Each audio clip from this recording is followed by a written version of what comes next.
서울 변두리, 낡은 산업단지가 밀집한 골목. 겨울비가 얼어붙은 도로 위에 깡통처럼 버려진 건물 하나가 있었다. 창고라는 말도 아까운, 문짝이 삐걱거리고 유리창이 반쯤 깨져있던 그 건물 안. 젖은 시멘트 바닥 위로 바람이 스멀스멀 기어들어왔다. 그 안에는 낡은 파라핀 스토브 하나와 작은 나무 상자 하나, 그리고 두 사람이 있었다. 춥지 않아? 여자가 먼저 입을 열었다. 그녀 이선영은 남루한 점퍼를 움켜쥐며 옆에 앉은 남편을 바라봤다. 강진우, 30대 중반. 햇볕에 그을린 얼굴, 굳은 살 투성이의 두 손. 그는 단 한 번도 이 여자를 원망한 적이 없었다.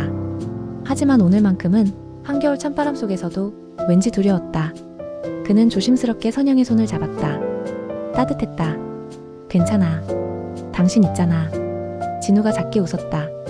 스토브 위에는 컵라면 2개가 놓여 있었다. 하나는 다 식어버렸고 하나는 아직 뜨거운 김을 내뿜고 있었다. 우리 여기서부터 다시 시작하자. 선영은 힘주어 말했다. 그녀의 눈빛은 흔들림이 없었다. 진우는 고개를 끄덕였다. 하지만 속으로는 온갖 불안이 몰려왔다.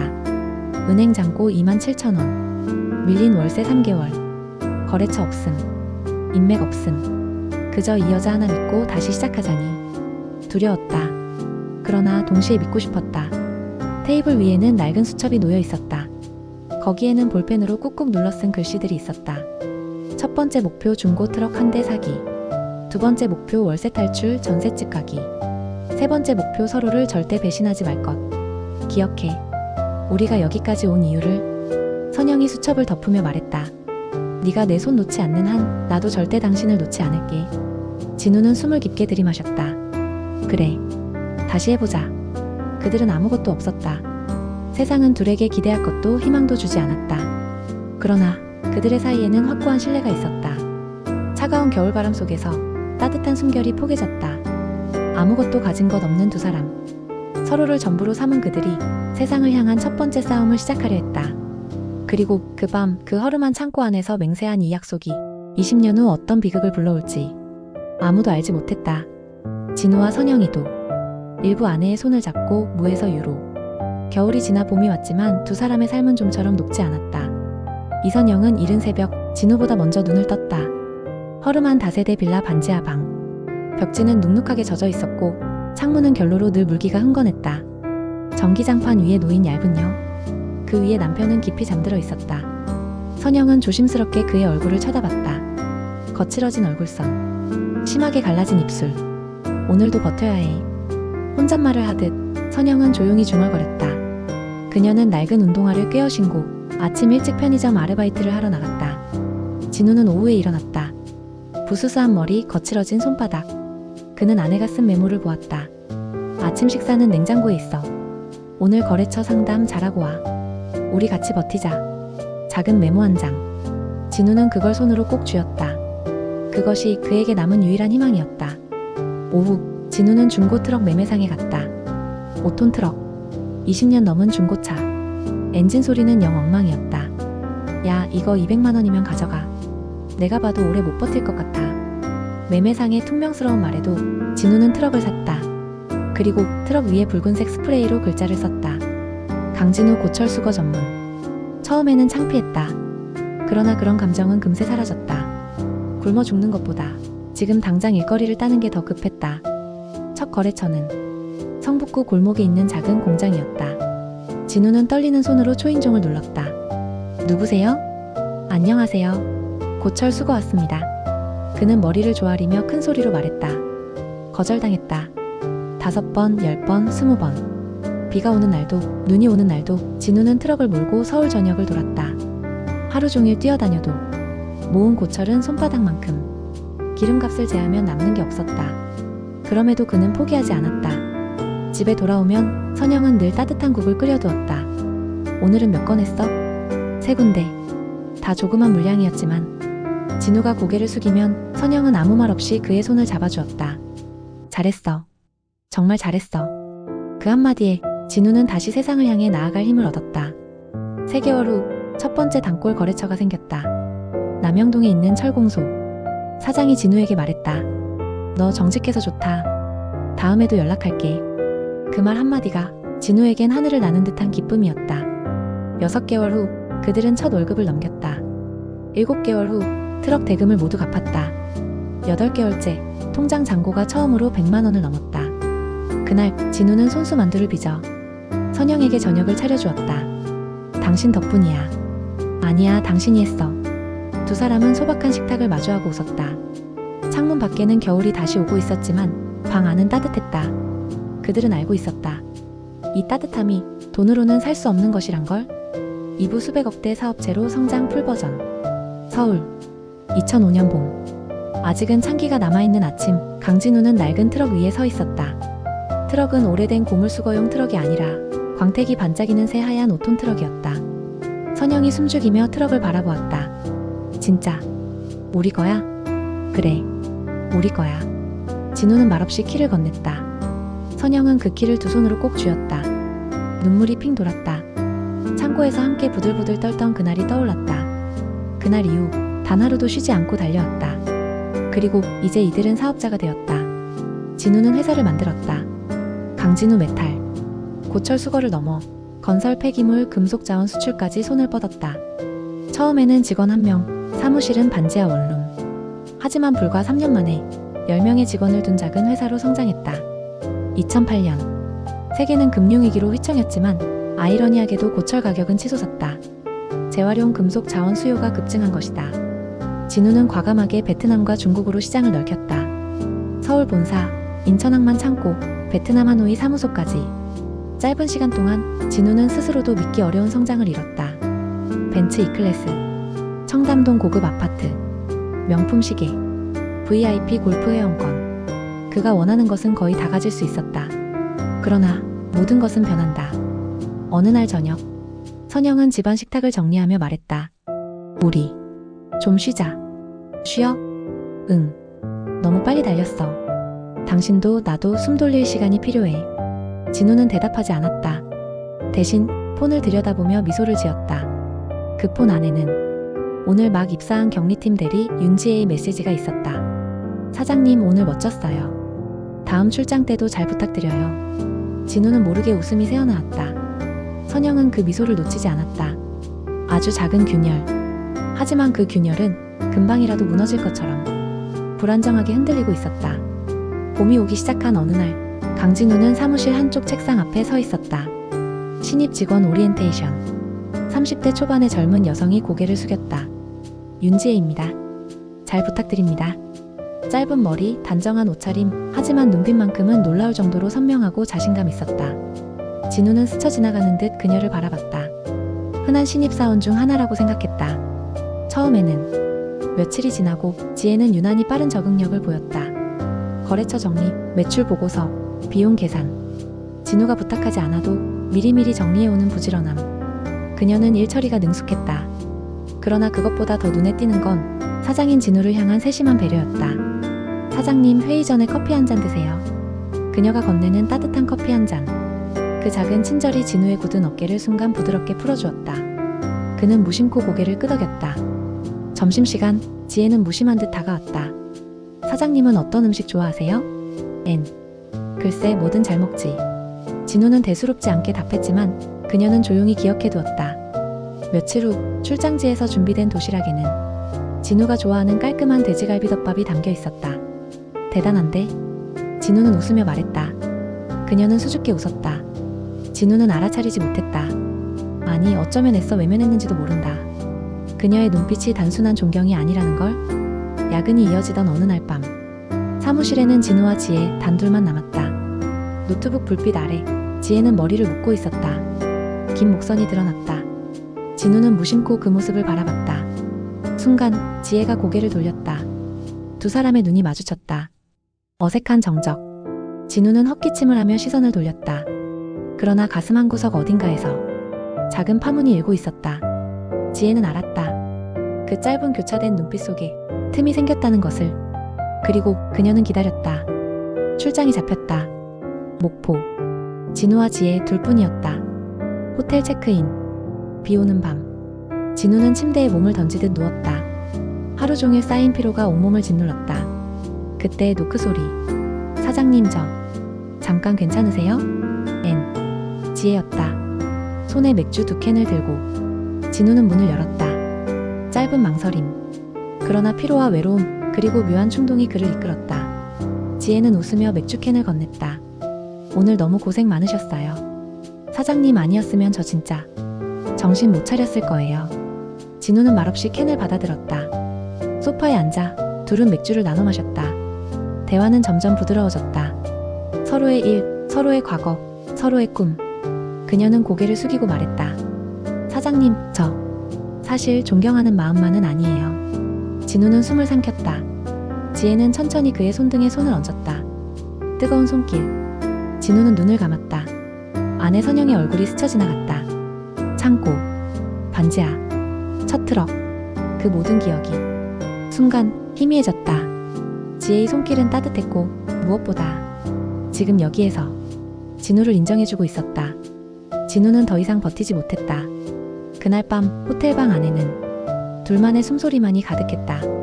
그리고 그 작은 방 안에서 진우는 처음으로 자신의 선을 넘었다. 사부 아내를 배신하고 금이 간 믿음. 진우는 달라졌다. 지혜와의 첫날 이후 진우는 집에 들어가는 시간이 점점 늦어졌다. 늦게 귀가하는 핑계는 언제나 같았다. 거래처 미팅이 길어졌어. 출장이 길어졌어.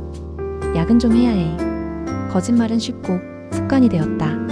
선영은 묻지 않았다. 대신 그녀의 눈빛이 변했다. 옛날에는 진우가 문을 열고 들어오면 기다리던 강아지처럼 반짝이던 눈. 이제는 잠긴 얼굴로 조용히 식탁에 앉아있는 모습.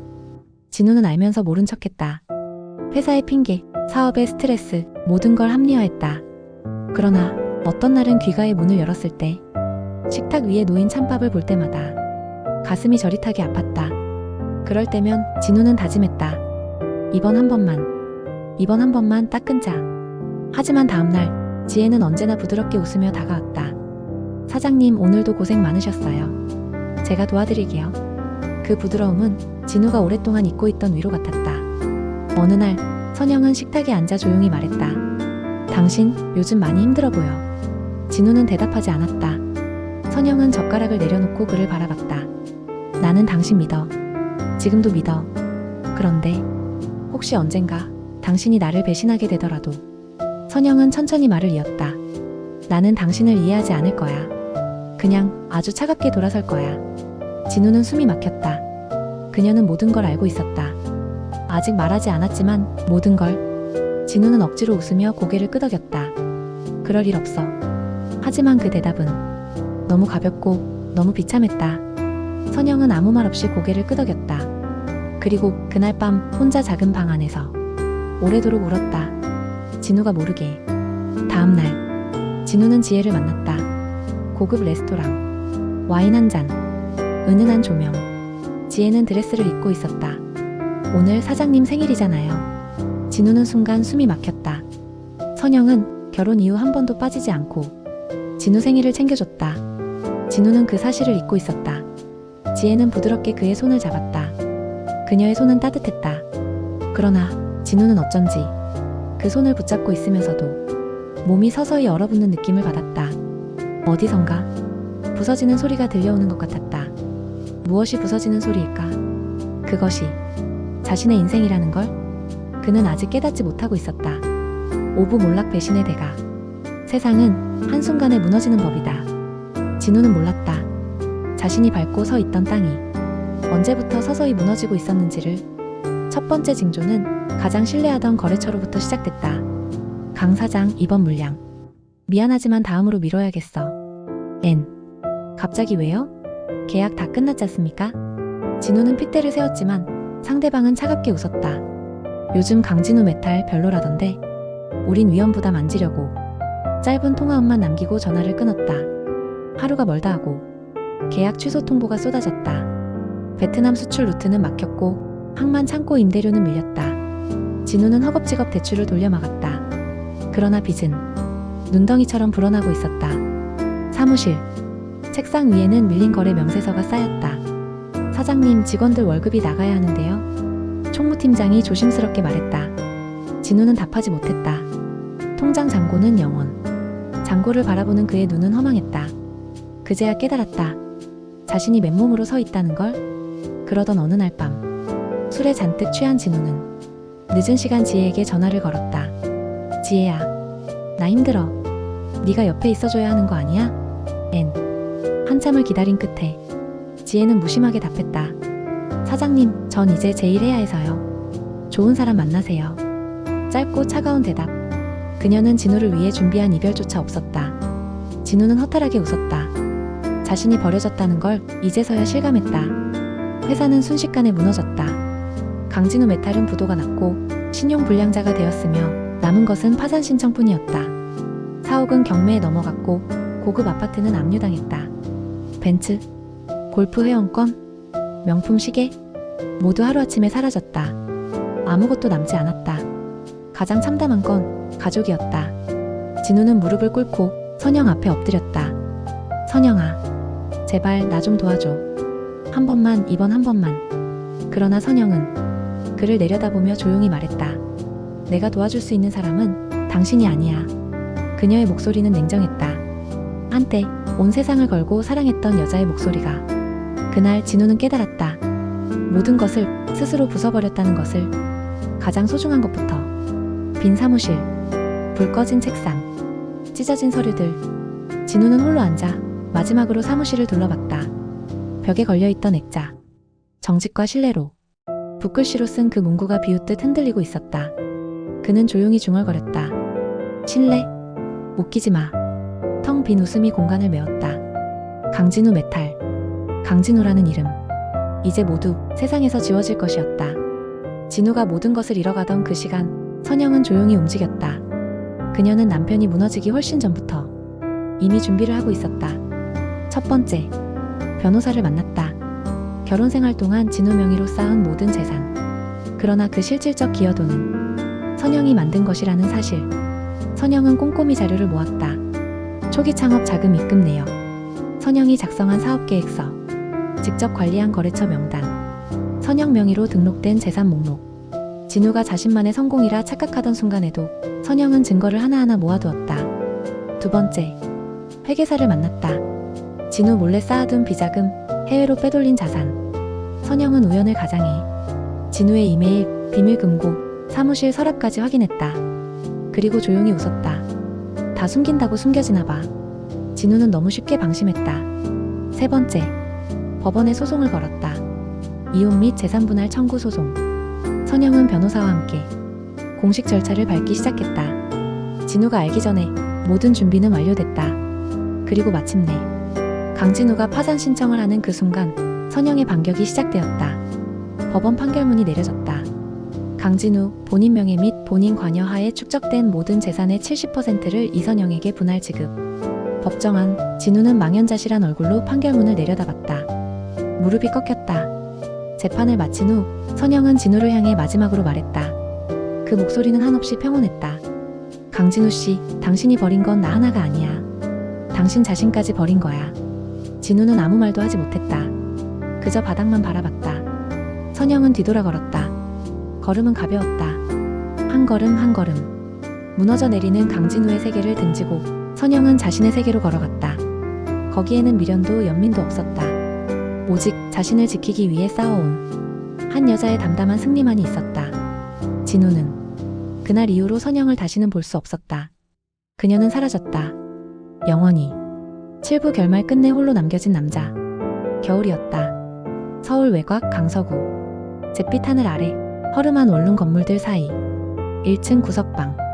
누런 곰팡이가 벽에 퍼져 있고 전기장판마저 꺼져 있는 그 방 안에 강진우가 있었다. 30평짜리 사옥에서 구두를 반짝이며 회사를 드나들던 그는 없었다.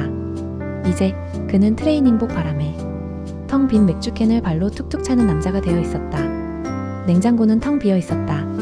전기요금 고지서, 미납된 핸드폰 요금. 진우는 무심히 봉투를 집어들었다가 바로 구겨버렸다. 스스로조차 더 이상 기대할 것도 바라볼 것도 없었다. 문득 텔레비전을 켰다. 낡은 브라운관 TV에서는 경제 뉴스가 흘러나오고 있었다. 금속 재활용 업계의 선두주자 이선영 대표 인터뷰엔 화면 속에는 단정한 정장 차림의 선영이 있었다. 그녀는 여전히 차분했다. 눈빛은 강했다. 우리는 신뢰를 기반으로 성장했습니다. 믿음을 지킨 사람은 살아남고 버린 사람은 사라집니다. 진우는 입술을 깨물었다. 화면 속 그녀의 옆에는 새로운 임직원들이 서 있었다. 가족 같은 웃음, 빛나는 성공. 그리고 그곳에 진우의 자리는 없었다. 진우는 맥주캔을 들어 올렸다. 텅 빈 캔. 그 속처럼 자신의 인생도 비어 있었다. 밤. 진우는 홀로 골목을 걸었다. 회색빛 가로등 불빛 아래 낡은 신발이 질질 끌렸다. 손에는 구겨진 옛 명함이 쥐어져 있었다. 강진우 메탈 대표이사 강진우. 명함의 금박이 빛을 잃어 있었다. 진우는 쓰레기통 옆에 명함을 툭 던졌다. 그리고 그냥 걸었다. 갈 곳도 만날 사람도 없었다. 이제 남은 것은 후회뿐이었다. 며칠 뒤 강진우는 마지막으로 자신의 이름이 걸려있던 5층 사옥을 찾았다. 건물은 이미 다른 회사 로고로 바뀌어 있었다. 그래도 건물 어귀에는 아직 강진우 메탈이라는 페인트 자국이 어렴풋이 남아 있었다. 진우는 천천히 문을 밀었다. 낡은 사무실, 반쯤 깨진 유리창. 그리고 진우는 사무실 한가운데에 섰다. 창밖에서는 바람이 불고 있었다. 낙엽이 가벼운 소리로 바닥을 스쳤다. 그는 눈을 감았다. 그날 허름한 창고 안에서 선영과 함께 약속했던 그 모든 것, 그 약속을 스스로 배신했던 기억들이 마치 필름처럼 떠올랐다. 그리고 그의 뒤로 사무실 문이 낡은 삐걱거림과 함께 완전히 닫혔다. 그것이 강진우라는 남자의 최종적인 퇴장이었다. 바람의 끝은 결국 파국입니다. 재미가 있으셨다면 제 채널 다른 영상도 들어주세요. 구독해주시면 건강과 재물복이 들어오실 겁니다. 감사합니다.